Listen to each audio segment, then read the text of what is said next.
We pack up the gear and we head to Indiana for this episode of the Paw Report. They are often misunderstood, but skunks are gentle and can be great pets and support animals. Coming up, we'll learn more about this black and white critter with an infamous and pungent defense mechanism. Stay with us.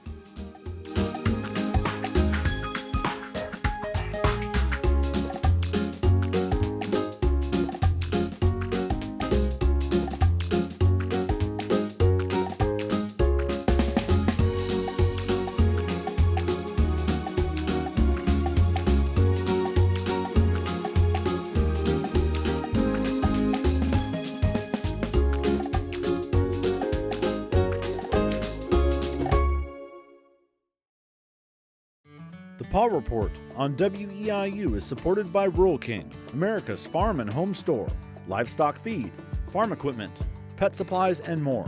You can find your store and more information regarding Rural King at ruralking.com. Dave's Decorating Center is a proud supporter of the Paw Report on WEIU. Dave's Decorating Center features the Mohawk Smart Strand Silk Forever Clean Carpet. Dave's Decorating Center, authorized Mohawk Color Center in Charleston.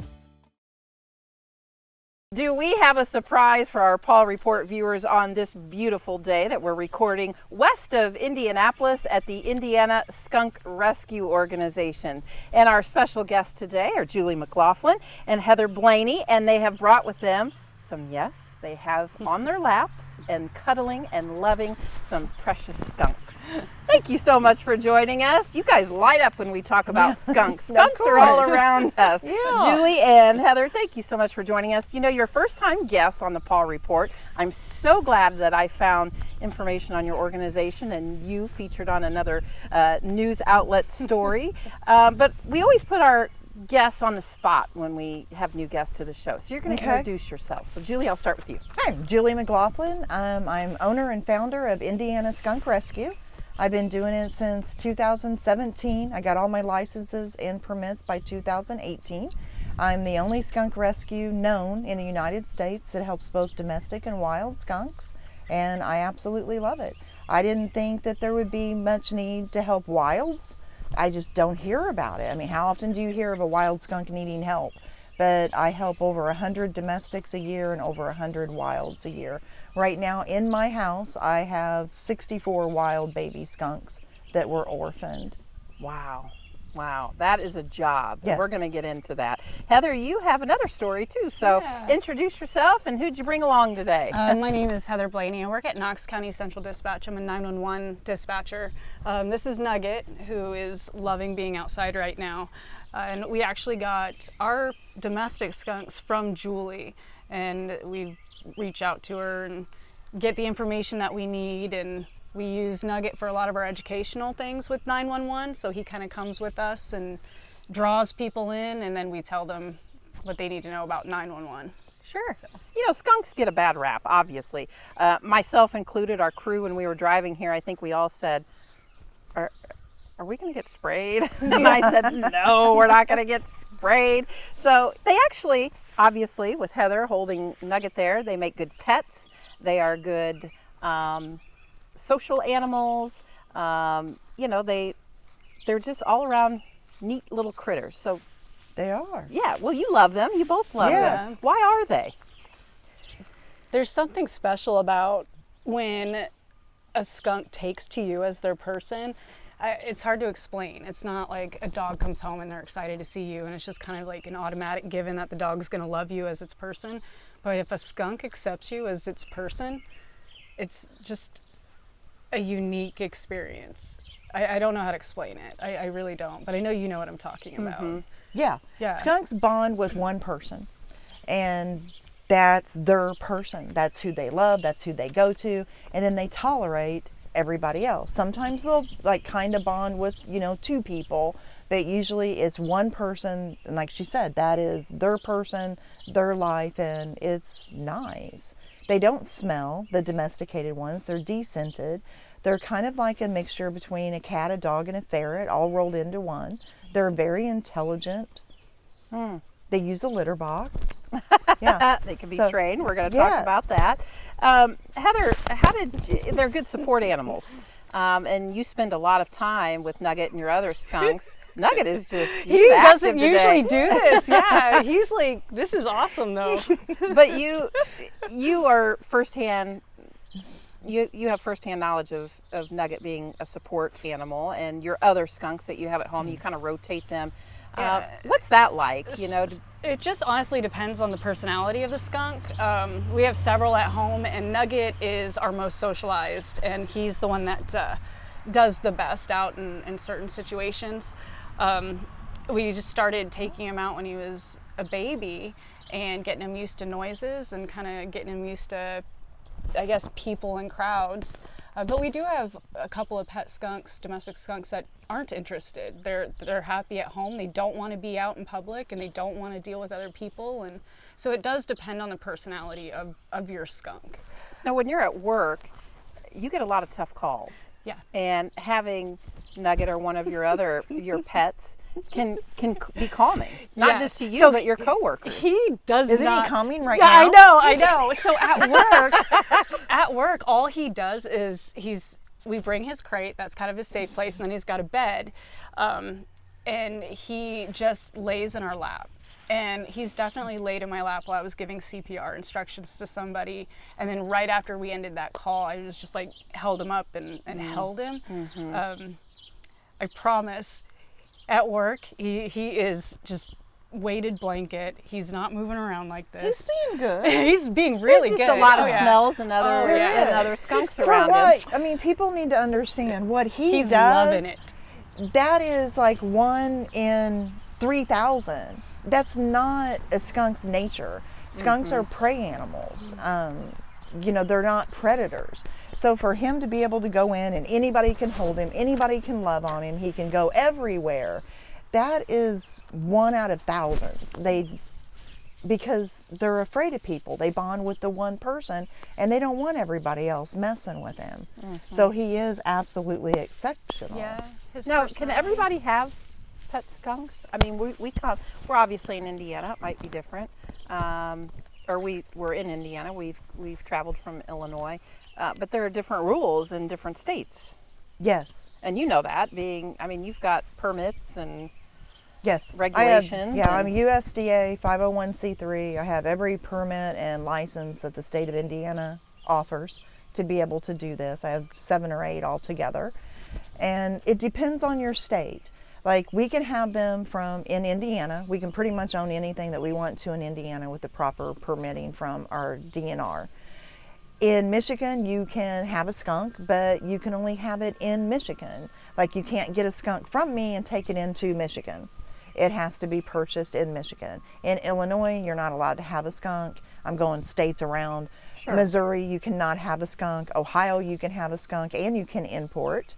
Pennsylvania, you can have a skunk but not import. It has to be purchased within the state. So you just need to go on your DNR website or Fish and Wildlife and find out what animals you are allowed to own in your state and what licenses and permits you need to obtain them. I'm curious, there's so many characteristics about the skunk, and I think you can both probably talk about that. We've gotten a little sampling and Nugget, just on a good day but there are other He's things about, happy. yeah, he's totally happy. Do they have special needs? They've got interesting claws. Do they dig? Can you train them? What kind of diet? Anybody out there that knows nothing about skunks and maybe they're learning something from this episode and may consider bringing one into their home. What's all the things that we should know about their characteristics? I'll let Heather answer that. And what I'll say on that is, if you go to my website, indianaskunkrescue.com, I have worked really, really hard to try to make sure that any question you possibly could have would be answered on there if you like to read and just go through the pages. But Well, I can only speak from my experience, and Julie definitely has seen experiences outside. Like for me, ours aren't destructive at our house. They don't tear any of our walls. I've never They had a don't- destructive yeah, one either. Yeah, they can't climb. They don't jump on things. We do have to have child locks on all of our stuff because they do like to get into cabinets and push everything out and make a nest. We do have different places set up throughout our house where they can nest. I don't have small children, so I have a lot of people that'll ask if they're good with children, and I always just refer them to Julie. I don't have experience with that. I can't answer that. I don't have small children. Now, they can smell really well, but their eyesight's not so great. Is that accurate? That's true. Yes, they can smell. They go by scent and hearing the most, and they have very, very poor eyesight. So that's when you walk up to a skunk, if you see a wild skunk, and just make a noise and let it know that you're there. A skunk, I promise you, there could be 20 wild ones right there on that patio. They're not going to come anywhere near us. All they're doing is hunting for food. Make a noise, let them know that you're there, and just keep on walking. Mind your own business, and they'll mind their own business. All they're trying to do is eat. One will never run across someplace and spray you. They don't even see you. But well, you mentioned noises too, and they make some pretty interesting sounds. You know, a dog obviously barks. It can be roof, roof, or it can be a high pitch, but they also have some pretty unique noises too. Yes, they kind of squeak, kind of sounds like a really loud mouse. They blow out their nose when they get super upset. That's when you know right before you're going to get sprayed, you're going to hear that sound. Kind of sounds like a cat hissing, but what they're doing is they're blowing out their nose. What other sounds do you? Our girl Popple screams at Pepe. Flower screams too. Yeah. So like it's on my TikTok actually. I got video of this sweet, like quiet skunk that was rehomed with us, and she's just such a like introverted skunk, and all of a sudden I just hear screaming, and I go running into where they were, and she was yelling at our albino one to get off the wheel. And she was just sitting there screaming at him. Yeah. Oh, wow. Well, but they know how to communicate. Yes, that's the only time I've ever heard them do that, is her screaming at one of the other skunks to get off of the wheel. What shouldn't you feed them? And what's their life, expectancy usually? In the wild, they say 1 to 3 years. Domesticated, 8 to 10. 10's really old though. I mean, I would say more 7 to 9 would be the average for wild or domestics that I've seen. What about health care? I mean, do you have to seek out? Yeah, they have to go to the vet every year. That's part of having your permit. And they get vaccines just like dogs and cats do. Their rabies, distemper, parvo, all of that. They get wormed and everything just like a dog or a cat. Is it hard to find a vet that will? It's extremely hard to find a vet that will, for several reasons. I guess the vets have to have an exotic license in order to be able to see exotic animals. Most veterinarians don't want to mess with any exotics, not just the skunks, but foxes, raccoons, ferrets, I mean any of them. And then skunks are considered a rabies vector species. So that means if they bite or scratch, they're supposed to die, even if they've been vaccinated for rabies. So it's just hard to find a veterinarian that will see them. You walk anywhere on this property and there's some sighting of a skunk, live or decorative. Yes. Why did you start the Indiana Skunk Rescue organization? What sparked your interest and love for this creature? I had wanted a skunk since I was a child, and I don't remember where it came from. I know I seen one in a pet store when I was in my 20s, but I had miniature bull terriers. And I used to show them and was really heavy in the miniature bull terriers. There is no way any terrier is going to tolerate a skunk, because when skunks play, they puff all up and put their tail up and stomp and stomp and stomp. The majority of terriers, I know mine would have, they would just snatch that skunk up and that'd be the end of the skunk. So when my last terrier passed away, I got a domesticated pet skunk. It's Flower, I still have him, and he was blind. Didn't really know what was wrong with him because I had never had a skunk before. I just knew this couldn't be right. There's no possible way this skunk is not behaving correctly. Took him to the vet. He is blind. There wasn't really any help, I mean, you could ask online, but there wasn't much help. So I started the rescue. And then I thought, if I'm going to do domestics, I don't hear of very many wild skunks needing help. I might as well do them also. And oh boy, I was late today because of all the runs and all the phone calls for wild skunks. Wild skunks need a lot of help. I have over 60 in the house right now. I have We have one that you're 14. holding. Yeah, I have one that I'm holding. This is domestic. Domestic. I have 3 mothers and babies out in the enclosures. I have 20 out with other people that will be bringing them to me when they're old enough to go to the outdoor enclosures. By the time the year's over with this year, I look to have 130 to 150. How many of you, I mean, I think you dropped a number early in our discussion, but since 2018 when you started this, how many do you think you've helped? I mean, we have one here, but hundreds. She has 7 or 8. Oh, I have From me. 7. Yeah. oh No, boy. because every time it's like, Heather, this one, I feel bad, I do, but she's a super good home. So it's like, So you know I don't that know they're if I being can taken adopt care this of. one out because it's kind of nippy.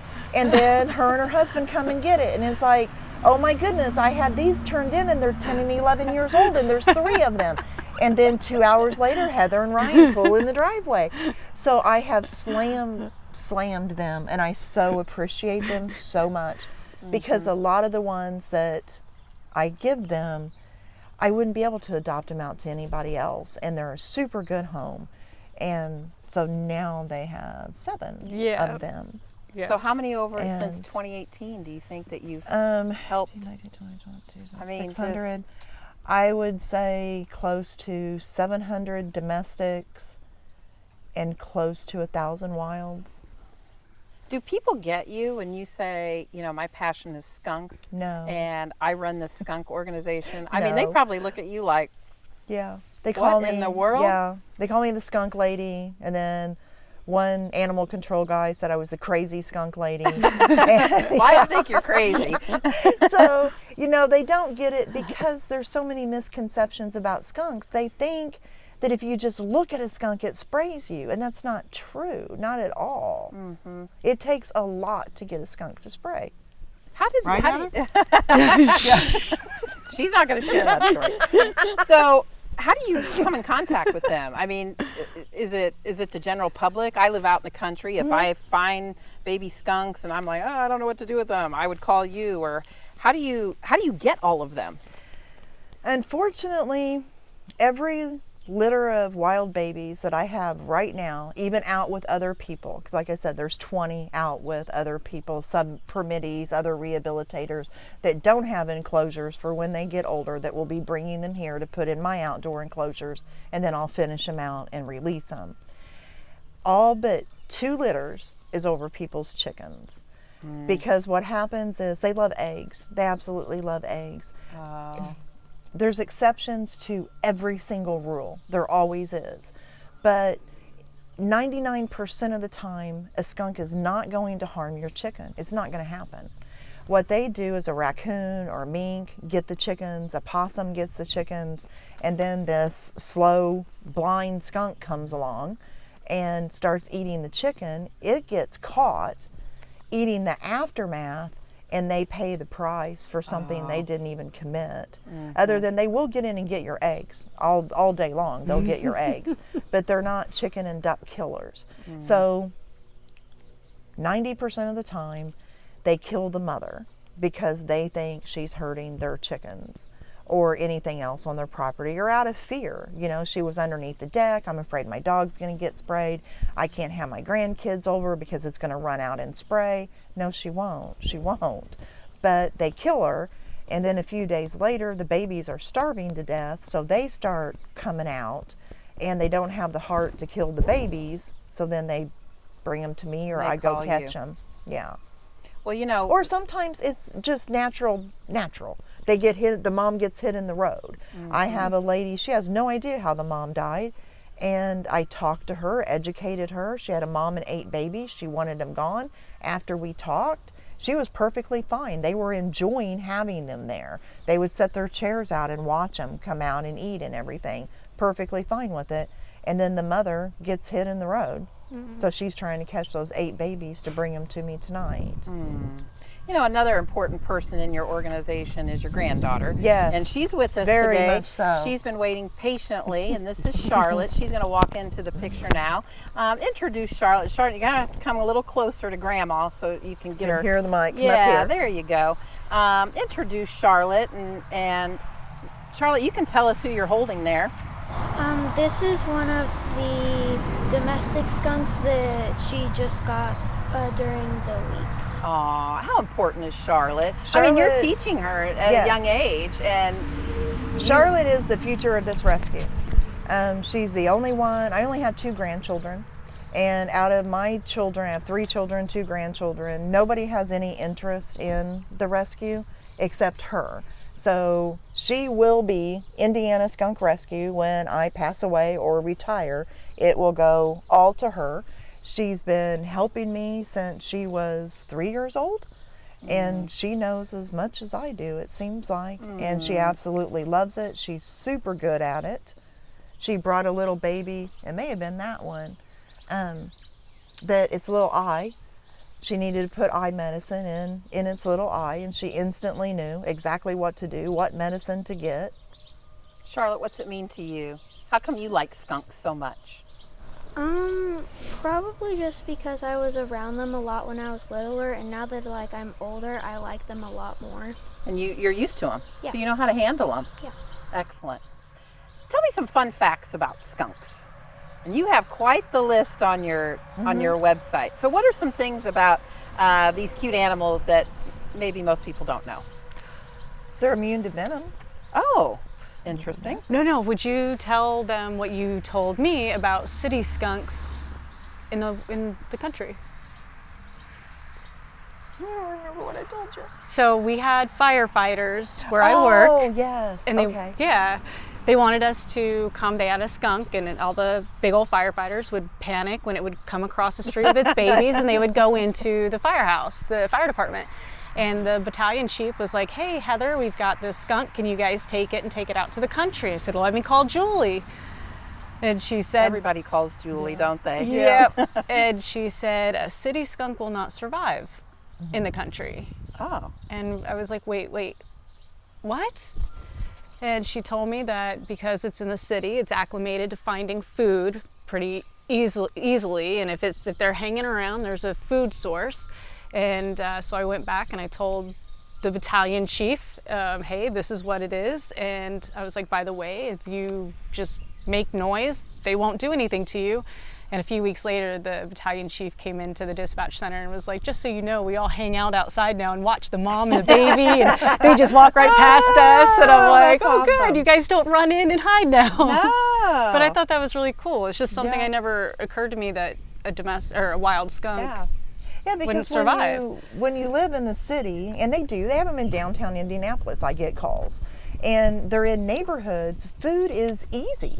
I mean, people set their trash out, people feed feral cats, and food is everywhere. And then look around here and you dump something to where, like if you lived in the city, there's a restaurant in every corner. You don't get Right. delivery out here.